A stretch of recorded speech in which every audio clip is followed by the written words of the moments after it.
찬송가 300장을 부르시겠습니다. 300장입니다. 내 맘이 낙심되며 근심에 눌릴 때 주께서 내게 오사 위로해 주시네. 가는 길 캄캄하고 괴로움 많으나 주께서 함께하며 내 짐을 지시네. 그네가 내게 족하네. 그네가 족하네. 이 괴로운 세상 지날 때 그네가 족하네. 희망이 사라지고 친구 날 버릴 때 주께서 속삭이며 새 희망 주시네. 싸움이 맹렬하여 두려움 떨 때에 승리의 왕이 되신 주 음성 들리네. 그네가 내게 족하네. 그네가 족하네. 이 괴로운 세상 지날 때 그네가 족하네.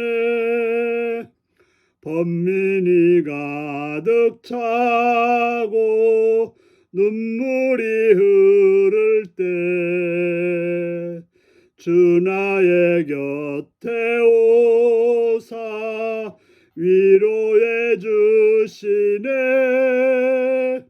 환난이 닥쳐와서 어려움 당할 때 주님의 능력 입어 원수를 이기네. 그네가 내게 족하네. 그네가 족하네. 이 괴로운 세상 지날 때 그네가 족하네. 아멘. 이 시간 우리에게 주신 하나님 말씀은 욥기 11장 1절에서 11절까지 말씀입니다. 욥기 11장 1절에서 11절입니다.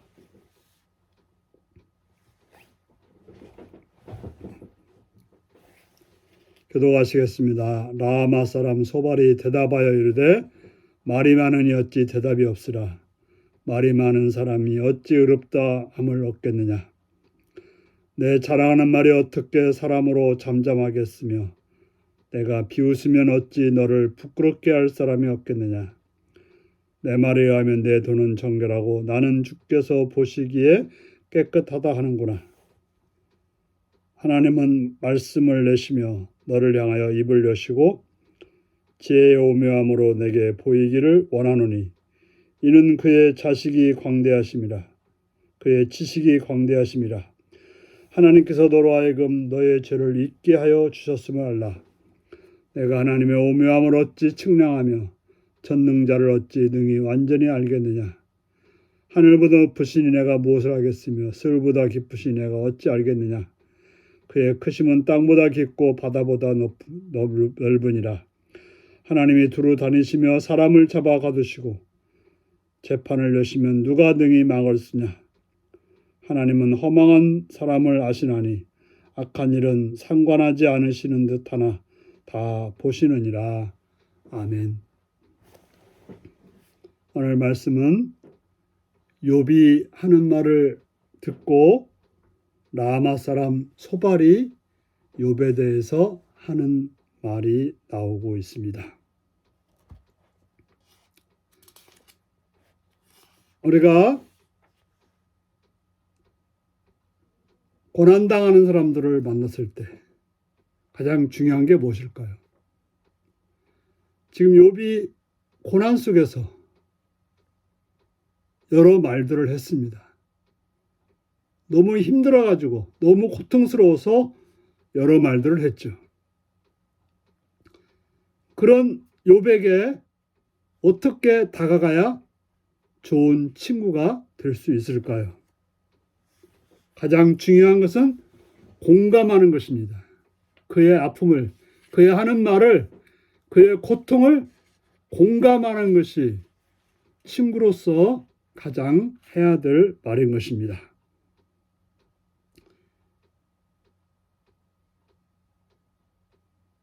그러나 소발은 다른 친구들처럼 욥을 공격하며 발언을 시작합니다. 공감하고 위로하려는 생각이 아니라 그를 공격하며 말을 하고 있습니다. 그는 먼저 말합니다. 말이 많으니 실수가 많다고 말합니다. 말을 많이 하면 실수할 수밖에 없다고 말합니다. 욥이 하는 말을 그저 실수로 하는 말로 생각합니다. 욥은 자기 자신이 의롭다고 주장을 하는 말을 자랑하는 말이나 비웃는 말로 이해합니다. 욥이 자기 자신이 하나님께 그렇게 징계를 받을 만한 그런 죄가 없다라고 말했는데 그것을 비웃고 있습니다. 그것을 자기 자랑의 말로 듣고 있습니다. 욥의 진심을 전혀 모르는 거죠. 욥이 안타까워하고 억울해하는 마음을 모르는 것입니다. 한 가지 문제는 소발이 욥의 발언을 도로 규정한다는 사실입니다. 도라고 하는 것은 말씀, 진리라는 거죠.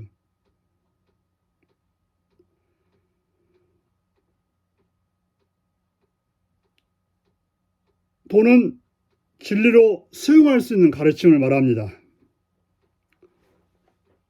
소발은 욥의 탄식을 고난당하는 자의 그 실존,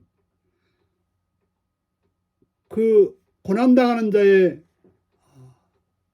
그 안타까워서 하는 말로 듣지 않고 무슨 교리적 진실로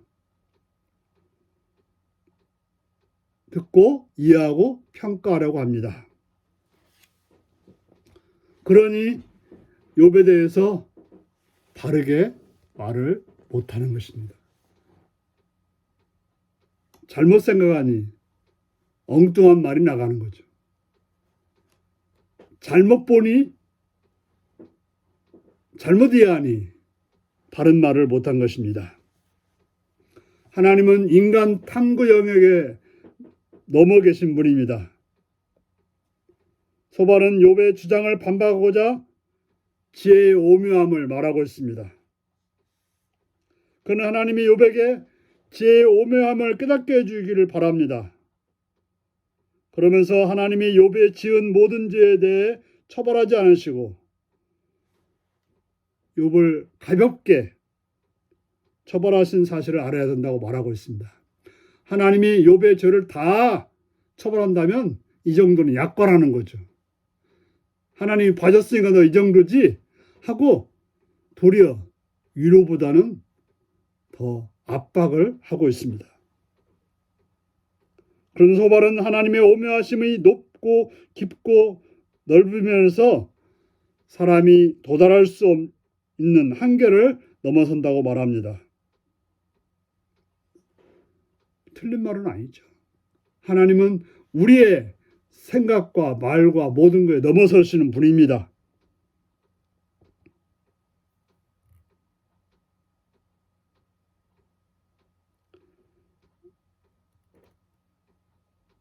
그러나 그 의미는 다릅니다. 욥은 감히 문제를 제기할 수 없는 불가해한 하나님을 묘사한 반면 도저히 하나님이 어떤지 모르겠다라고 말하는 반면 소발은 위대하신 하나님의 불가한 행동을 수용해야 된다. 받아들여야 된다고 말하고 있습니다. 지금 소발이 하는 말은 전혀 욥을 이해하려고 하거나 그를 위로하려고 하는 말이 아니라 자기의 지식을 가지고 어찌 보면 자기의 편협된 지식을 가지고 욥을 비난하고 욥을 정죄하고 있는 그런 모습을 가지고 있습니다.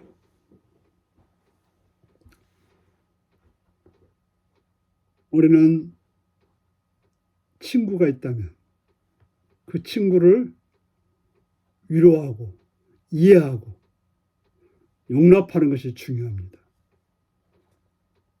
무슨 진리를 가르쳐서 그에게 바른 길 가게 하는 것도 중요하지만 먼저 필요한 것은 위로와 이해라는 걸 기억하시고 좋은 친구들을 만나 살아갈 수 있는 여러분들이 되시기 바랍니다. 기도하겠습니다.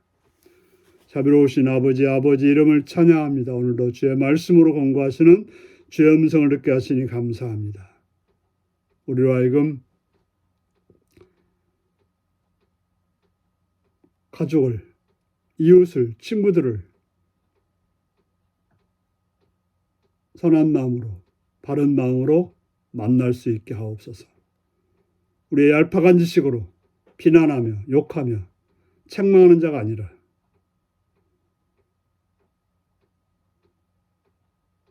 하나님을 바르게 아는 자로서 사랑과 선함으로 행하는, 이해하고 존중하고 사랑하는 자로 행하는 그런 삶이 되게 하여 주옵소서. 예수님의 이름으로 기도하옵나이다. 아멘. 하늘에 계신 우리 아버지의 이름을 거룩하게 하시며 아버지의 나라가 오게 하시며 아버지의 뜻이 하늘에서와 같이 땅에서도 이루어지게 하소서.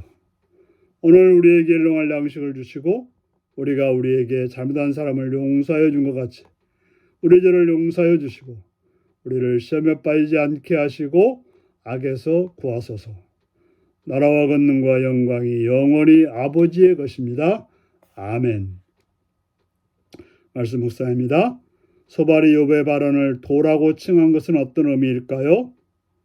남의 말을 잘 이해하기 위해 어떤 태도가 필요할까요? 소발이 말하는 지혜의 오묘함이란 어떤가요? 인간의 이해 범위를 넘어서는 하나님의 오묘하심 앞에 취할 바른 태도는 무엇일까요? 오늘 이 말씀을 묵상하며 주 안에서 복된 삶을 살아가는 하루가 되시기 바랍니다. 샬롬.